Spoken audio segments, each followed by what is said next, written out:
There are three types of sex that you can have.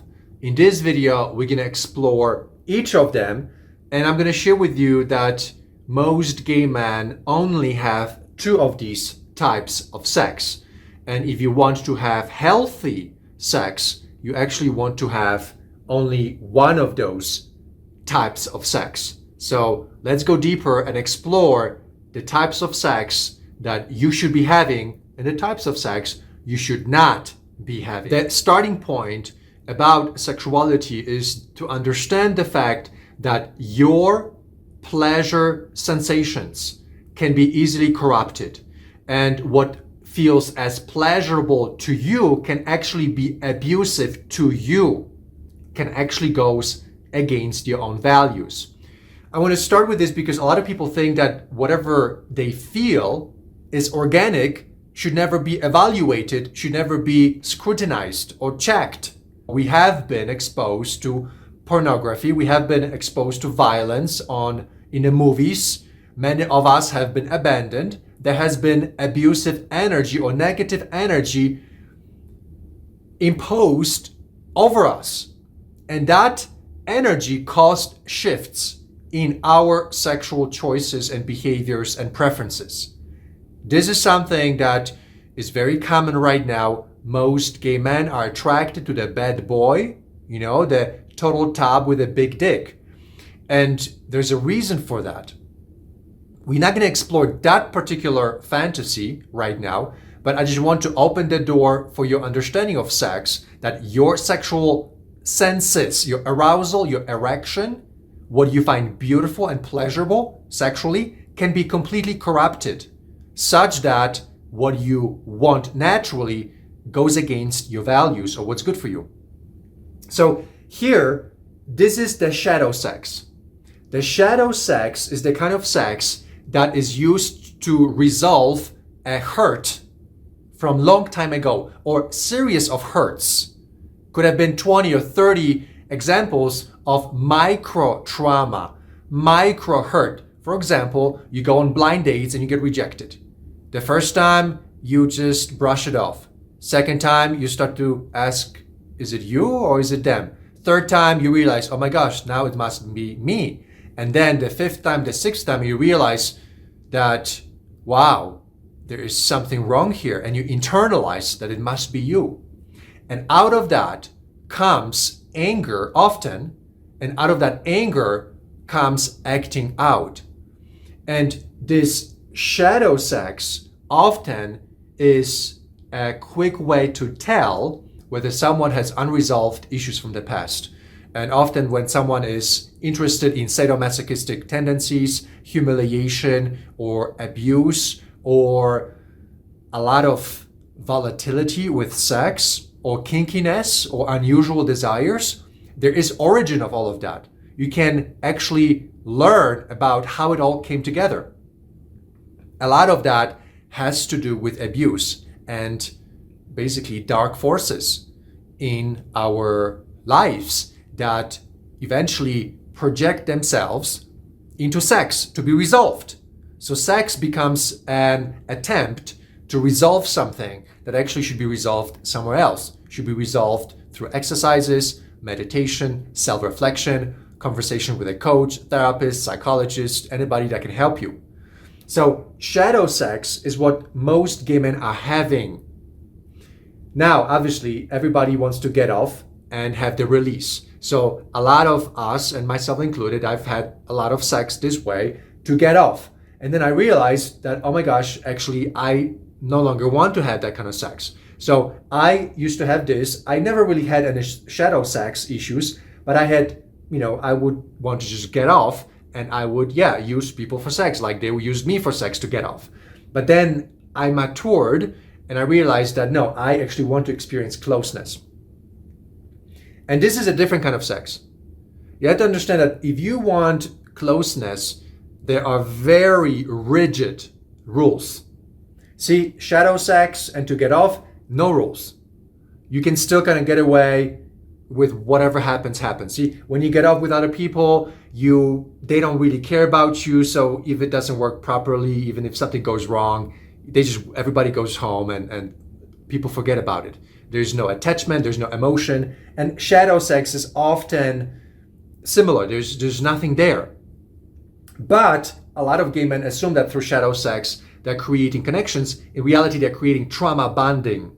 Shadow sex always leads to trauma bonding. That's the purpose of shadow sex. All of the complexity that tries to resolve itself yields traumatic experiences, but they're highly volatile, and sometimes you luck out and may be actually quite beautiful, but it will be like a freaky event once in a million, and you will never re-experience it that way. So this actually can hurt you even more, because the standard out of shadow sex that you said can be so high, nobody who's normal or normal experiences can never meet that standard. And you chase it, and then you basically die without ever having normal experiences of love.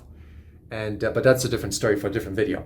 So closeness has rigid rules because it requires that the truth is the foundation of it. The truth. So when you're naked next to someone, you are not seeking erections or to get fucked or to fuck. You want a certain truth to emerge out of the closeness. And that truth will emerge out of 100% authentic awareness about each other's psychological beingness. Meaning that that person is there not just through their physical body, but they have emotions. They have a mind. They have a spirit. And so the way you touched a person that has emotions, and when you share emotions, you touch that person differently when you know that you are sharing something that is sacred. Closeness and truth are foundational. You cannot come into the bedroom and bend over and just want to get fucked and have all these expectations. You cannot bring agendas, fantasies into the bedroom. If you do, then you are here and here, but you're not here.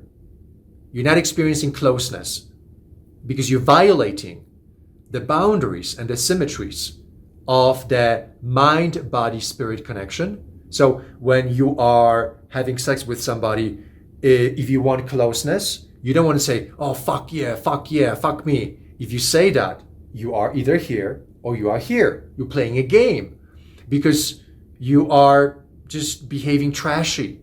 You're trashy, piggy, animal-like, and we are human beings. So part of the closeness is the respect for the fact that you are human and the celebration of the fact that you are not giving up your humanity to satisfy someone's sexual agenda. You're not giving up any part of you, including your emotions, including your boundaries. So for example, I'm a side. I will never let somebody fuck me. I will not be touching anybody else's ass. I'm so not into asses. So closeness with me is going to be requiring that there's respect of those boundaries and never questioning of them. So you see, for someone to do that, they immediately have to realize that, oh my gosh, then my favorite kinky sexual position will not be possible. And you see, that's how you know that this person wants a game. They want some kind of movie, some fantasy to be played with me. And I'm just grateful that by being a side in this situation, I protect myself from all the basically players, all these human beings that they say they want closeness with me, but they want nothing remotely close to that because they come in with an agenda. They want to be close. They want to have closeness with their sexual games and their sexual fantasies. They want to just use me to channel that sexual fantasy through me, through my body. And I say, no, I don't want to do that. I want you to experience me just as I am at that moment. And if I choose not to be part of your fantasy, then you have to make a choice. Do you want a fantasy or do you want me? And so the rigidity here is extraordinary. You cannot be doing the same things that you're doing with a fuck buddy or hookup person that you would do with a lover. Well, I hope you wouldn't want to do that because you would be polluting the space, the sacred space of love. Here, you're going to pretend, and here you're going to pretend. Here, you can play all kinds of games. Not here. No games here. No games.